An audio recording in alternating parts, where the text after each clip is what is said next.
Olá, meus amados, a graça e a paz do Senhor Jesus Cristo, que Deus abençoe as vidas de todos vocês. Estamos dando início a mais um momento juntos por esse vídeo e eu gostaria que você já fosse preparando aí o seu tempo. Nós estamos para celebrar a Santa Ceia do Senhor, uma Santa Ceia, vamos colocar num contexto todo especial, um contexto de Páscoa, uma memória muito importante, nós devemos resgatar nesse tempo. E seria bom que você já fosse providenciando a sua ceia. Como nós não podemos estar reunidos na igreja, então tem que ser em família. E de uma certa forma é até muito bom, é um momento especial onde as famílias estão resgatando valores espirituais, não apenas ficando na dependência congregacional, na igreja, onde o pastor faz tudo, mas sim dentro de casa, cada um vai desenvolver a sua vida com Deus, o seu relacionamento com Deus, e esse momento em família é muito especial. Alguém naturalmente da família vai assumir uma posição de estar levando todos os demais a um momento com Deus. Então prepare a sua ceia, prepare ali o seu pãozinho, o seu suco de uva, vai deixando tudo no jeitinho, para que no momento oportuno, você juntamente conosco e todos em unidade possamos participar dessa Santa Ceia toda especial do nosso Deus, aquilo que Ele tem preparado para nós. Nós vamos fazer um tempinho de adoração, um momento de louvor, vamos aproveitar esse tempo juntos e vamos cultuar verdadeiramente o nosso Deus, começando com uma adoração. Mas antes, eu acho que seria importante nós orarmos. Então aí no lugar onde você está, se você puder, curva a sua cabeça, feche os seus olhos, vamos falar com Deus. Pai, nós queremos te glorificar e exaltar. Obrigado a Deus, porque nós acreditamos que esse é um tempo que o Senhor tem preparado para nós. É um tempo onde o Senhor pode interagir conosco, nos guiando, nos abençoando, falando conosco, pois certamente vamos, ó Deus, ter um momento na Tua Palavra e nós gostaríamos muito que o Senhor tivesse liberdade plena de falar conosco por intermédio dessa Palavra poderosa e maravilhosa. Então nos abençoa durante todo esse tempo e todas as pessoas que vão assistir a esse vídeo, ó Pai, seja logo na sequência ou muito tempo depois, ó Deus, deste vídeo ter sido lançado, que as bênçãos do Senhor recaia sobre essas pessoas na mesma proporção. Que o Senhor abençoe a todos, pois assim eu te peço, no nome de Jesus, e eu te agradeço nesse santo, poderoso e maravilhoso nome de Jesus. Amém. Glória a Deus. Vamos adorar a Deus.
Sepulcro se abriu e nada vencerá seu grande amor.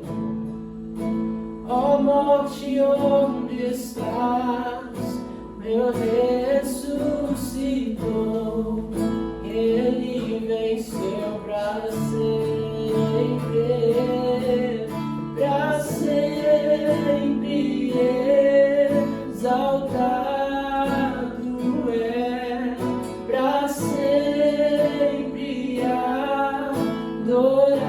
adorado é pra sempre. Ele vive, ressuscitou, ressuscitou.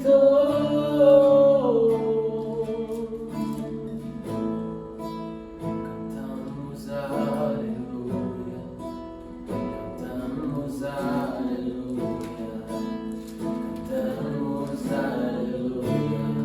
O Cordeiro venceu. Cantamos aleluia, cantamos aleluia, cantamos aleluia. O Cordeiro venceu. Cantamos aleluia, cantamos aleluia, cantamos aleluia. O Cordeiro venceu.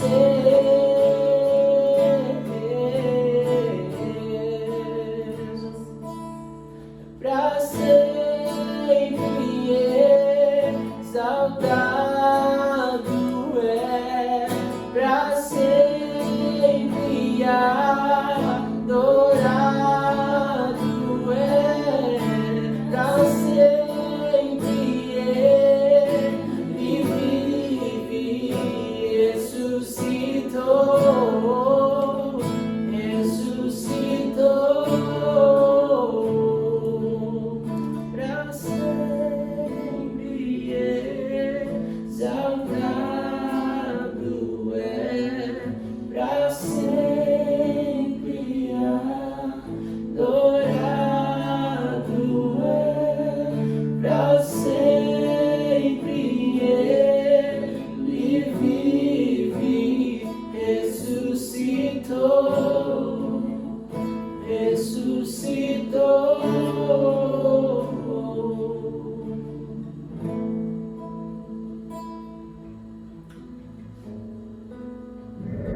Muito bem, nós temos que carregar na nossa consciência a realidade, o fato de que Jesus, ele ressuscitou. E esse é um tempo especial, um tempo oportuno para trazermos à memória aquilo que ele fez. E o mais interessante nesse contexto todo, e nesse tempo que nós estamos vivendo, de opressão, de medo, de ansiedade, de preocupação, sabermos que ele ressuscitou e todas as promessas que ele fez concernente à sua ressurreição, que a partir da sua ressurreição nós teríamos livre acesso a todas essas promessas. Isso muito anima o nosso coração, muito alegra o nosso espírito, e é isso que nós devemos carregar nesses dias. A mentalidade, a verdade, o fato de que ele ressuscitou. Isso é, sem dúvida nenhuma, muito especial para cada um de nós que um dia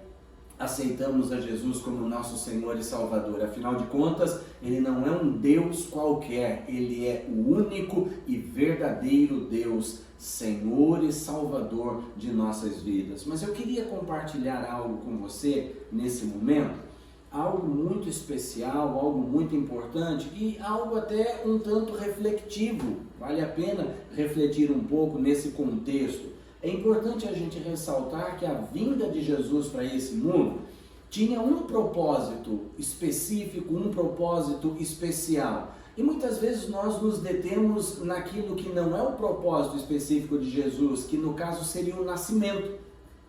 Quantas vezes nós nos prendemos e valorizamos demasiadamente o nascimento? Não que não tenha sido importante, afinal de contas, para que ele cumprisse o propósito, nascer era essencial. Mas Jesus nasce, e o mais interessante é que a Bíblia não nos dá uma referência específica que nos diz qual foi o dia exato do nascimento de Jesus. Isso porque provavelmente não era a ênfase da vinda de Jesus, o seu nascimento, mas sim a sua morte e, consequentemente, a sua ressurreição. Isso sim é especial e é nisso que nós devemos nos deter, é isso que nós devemos valorizar e é nisso que nós devemos nos aprofundar. A vinda de Jesus a esse mundo tinha um propósito, e o propósito dessa vinda era morrer na cruz, e morrer por nossa causa, morrer no nosso lugar, morrer para a redenção das nossas vidas. E o interessante,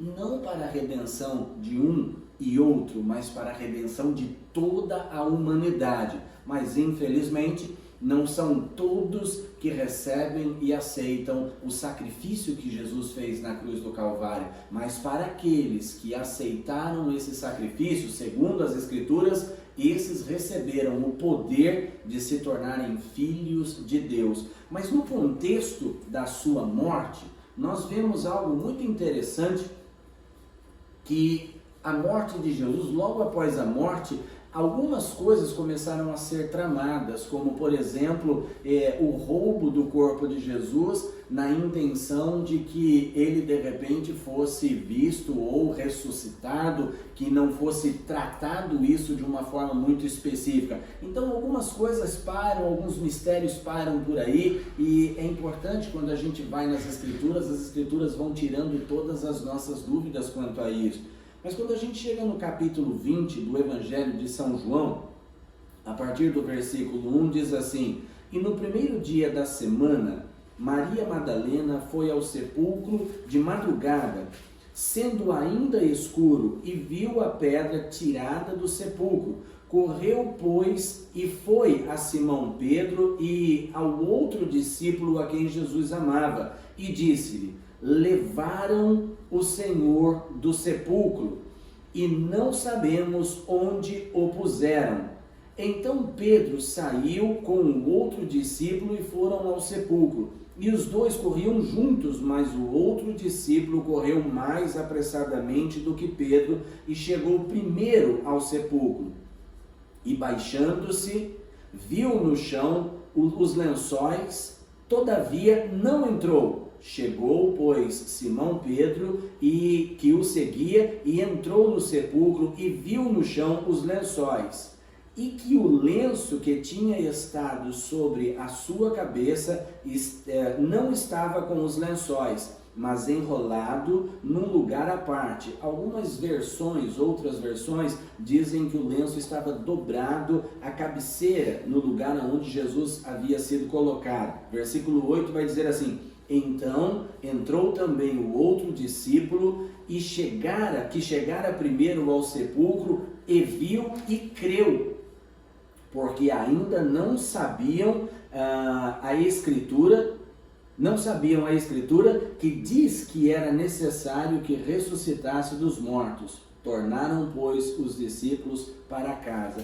É uma referência bastante interessante essa, e ela parece não trazer muitas coisas relevantes, senão apenas o fato de que Jesus havia ressuscitado naquele momento. Mas quando a gente começa a olhar alguns detalhes, porque o fato de que o corpo deveria ser roubado, alguma coisa nesse sentido, sugere a ideia de que algo muito às pressas iria acontecer no sentido de roubar. Mas quando a gente começa a observar aqui, a partir do versículo 6, chegou, pois, Simão Pedro, o que seguia, e entrou no sepulcro e viu no chão os lençóis, porque Jesus foi enrolado em lençóis, e havia um lenço específico que cobria a cabeça de Jesus, a face de Jesus. Esses lençóis que estavam enrolados em Jesus estavam todos eles espalhados, de uma certa forma, deixados ali de qualquer maneira. Mas o versículo 7 diz assim: e que o lenço que tinha estado sobre a cabeça não estava com os lençóis, mas enrolado num lugar à parte, como eu falei anteriormente, dobrado à cabeceira, onde Jesus estava. Eu fico imaginando que no caso de um roubo do corpo, é certo que os lençóis, todos seriam levados juntos, juntamente com o corpo, mas nesse caso os lençóis foram deixados para trás e o lenço foi dobrado e colocado num lugar específico. Isso me faz pensar que Jesus não teve pressa após o momento de sua ressurreição. Ele não teve pressa de sair daquele sepulcro, não saiu correndo, não saiu de qualquer forma, mas ele ainda teve tempo de dobrar o lenço e colocar o lenço à cabeceira. Vários comentários sobre isso são ditos, são mencionados, livros foram escritos, relatos foram deixados, mas eu acho interessante esse fato de que Jesus não teve pressa após a sua ressurreição, após consumar a obra da redenção. Jesus não teve pressa de deixar o sepulcro, ele ainda gastou um tempo dobrando o lenço e deixando o lenço ali. Mas o que isso de fato quer dizer? O que isso significa? É óbvio que aí nós teríamos que entrar num contexto cultural, entender algumas coisas relacionadas à tradição judaica.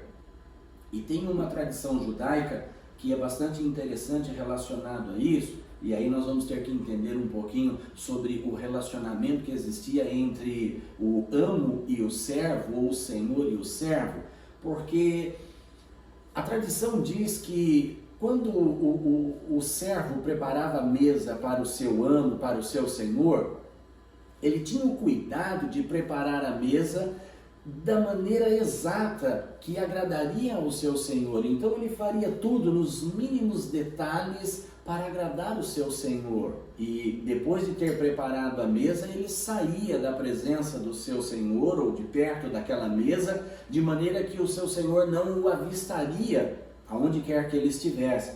E então o senhor iria comer aquela mesa preparada, ou tudo que estava preparado sobre a mesa, ele iria alimentar-se daquilo. E depois que ele terminava a sua refeição, então ele se levantava, ele pegava o pano que estava sobre a mesa e ele enxugava ou limpava os dedos, limpava a boca e também a barba. E depois de terminado, ele embolava o lenço e jogava o lenço sobre a mesa e se retirava. De maneira que quando o servo percebia a ausência do Senhor na mesa, ele via o pano enrolado e jogado sobre a mesa, ele sabia que o Senhor havia terminado a sua refeição. Porém, havia um fato muito interessante, porque enquanto o lenço permanecia dobrado sobre a mesa, e ainda que o Senhor não estivesse sobre ela, aquele lenço dobrado sobre a mesa, ele falava algo muito importante para que o servo tivesse consciência de algo. O lenço dobrado significava que o Senhor iria voltar ainda para a mesa. Em outras palavras, o lenço dobrado significa eu vou voltar. Isso, para aquele contexto, o servo não entrava para tirar a mesa ou mesmo para fazer a sua refeição. Ele iria manter-se em espera, sabendo que o seu senhor retornaria para aquele lugar aonde ele ainda iria fazer o que lhe restava fazer na mesa. E aí a gente traz para esse contexto, Jesus dobrou o lenço. É interessante porque o dobrar o lenço, nesse contexto cultural, nesse contexto, nós podemos perceber, Jesus dobrou o lenço dizendo a seguinte frase para todos que têm esse conhecimento: eu vou voltar. Sabe, isso é o que alegra o nosso coração. Jesus morreu. Há quem diga que o corpo dele foi roubado, há quem diga que ele não ressuscitou, há quem diga muitas coisas, mas o fato de ele deixar o lenço dobrado significa o fato de que ele vai voltar novamente. E nós fazemos muito bem esperando pelo seu regresso, pelo seu retorno. E quando a gente celebra a Páscoa, quando a gente celebra a Santa Ceia do Senhor, é essa mentalidade, é essa memória que nós devemos trazer conosco. Ele prometeu que um dia ele vai voltar. Não importa qual a situação que o mundo está vivendo, o que quer que o mundo esteja passando, não altera, não muda, não interfere nos planos e nos propósitos de Deus. Escute, meu querido amado, Jesus vai voltar. E é interessante nós ressaltarmos que a vinda dele hoje está muito mais próxima do que estava ontem. E é fato saber que amanhã estará mais próxima do que hoje. Nós não sabemos o dia, não podemos precisar o momento em que ele vai voltar, mas tudo aquilo que ele disse que antecederia a sua vinda já se cumpriu. Tudo o que ele falou que aconteceria já aconteceu. A única coisa que resta para que Jesus volte é o fato simples de ele literalmente arrebatar a sua igreja. E nós, como igreja, como a noiva do Cordeiro, ansiamos, esperamos ansiosamente. E esse ansioso não é mau, esse ansioso não é ruim, muito pelo contrário, é uma ânsia, de uma certa forma, até que benéfica, pois nós esperamos por alguma coisa maravilhosa, sobrenatural, reparadora, restauradora. Nós esperamos pela vinda do nosso Mestre. E escute, Ele está próximo de retornar a buscar a sua igreja. Não perca a sua esperança. Não olhe apenas para as coisas que estão acontecendo ao seu redor, mas olhe para a palavra, olhe para a promessa e espere confiadamente naquilo que Ele prometeu, pois tudo o que Ele prometeu, Ele cumpriu, e o que Ele ainda não cumpriu é certo que Ele vai cumprir, porque afinal de contas a própria palavra diz, Ele não é homem para mentir. Jesus está voltando. Vai buscar a sua igreja, não fique fora, mas faça parte dessa igreja que há de ser arrebatada. E para isso, e para tanto, aceite Jesus como Senhor e Salvador de sua vida.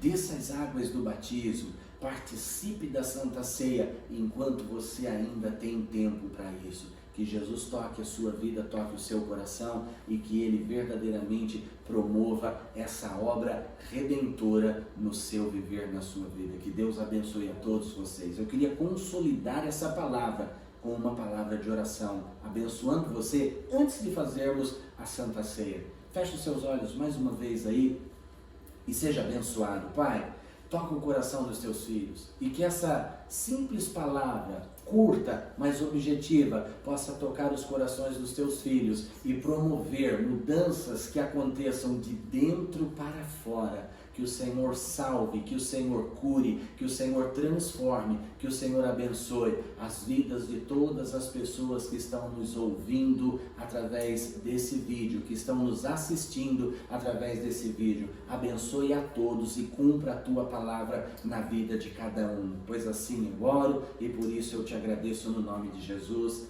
Amém e glória a Deus. Amém, queridos?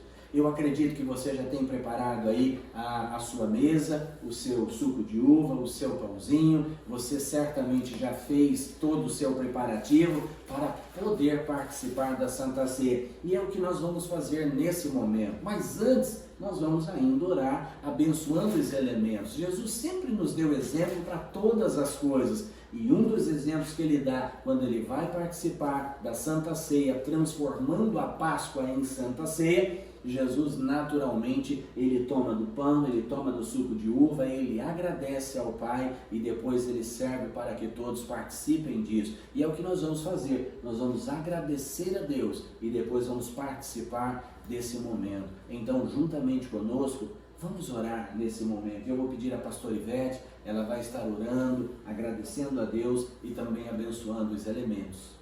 Amém, Pai. Senhor, amados, vamos então fechar os olhos e abençoar esses elementos, que é tão bom estar junto, participando.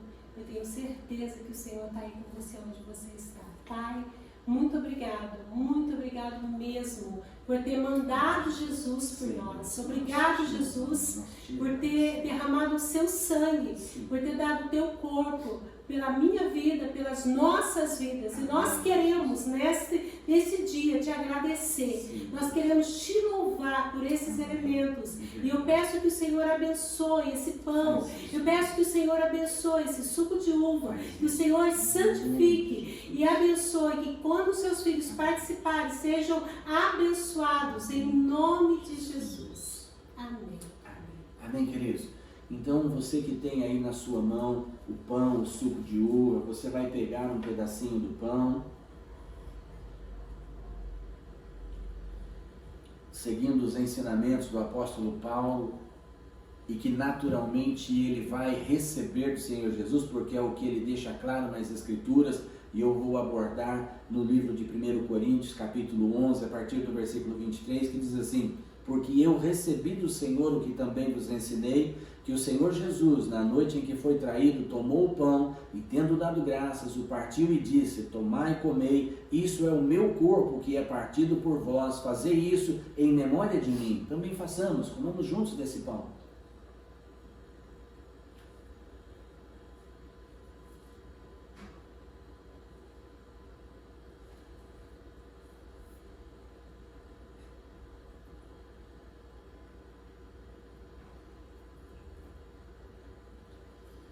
E ele segue dizendo: semelhantemente também, depois de cear, tomou o cálice, dizendo: este cálice é o novo testamento, a nova aliança no meu sangue. Fazei isso todas as vezes que beberdes em memória de mim. Também façamos, bebamos juntos do cálice.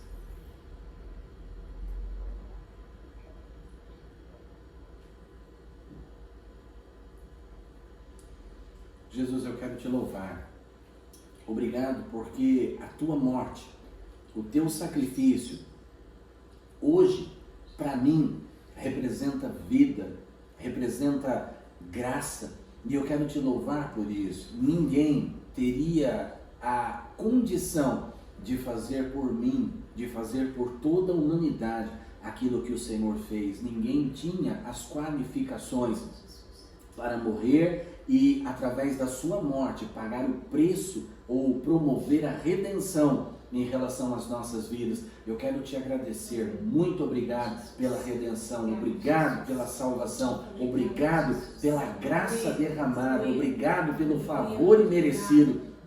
Eu te agradeço por todas as dádivas, por todas as bênçãos que o Senhor tem provido, que o Senhor tem realizado nas nossas vidas, e que isso venha a ser, ó Deus, no dia a dia de cada um de todos nós, até o momento em que nos encontraremos com o Senhor nos ares. Nós te louvamos por tudo que o Senhor tem feito até aqui e por tudo que o Senhor ainda há de fazer. Nós te louvamos, Pai, no nome de Jesus, teu Filho, pela obra que Ele realizou. Muito obrigado.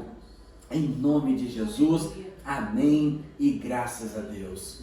Amém. Amém, queridos? Que Deus abençoe poderosamente a sua vida e que esse vídeo possa edificar e abençoar a sua vida. Siga conosco, faça exatamente como fizemos. Que Deus toque o seu coração, que Deus toque a sua vida e que as bênçãos nunca faltem sobre você. Deus abençoe e até uma próxima oportunidade. Fiquem todos com Deus.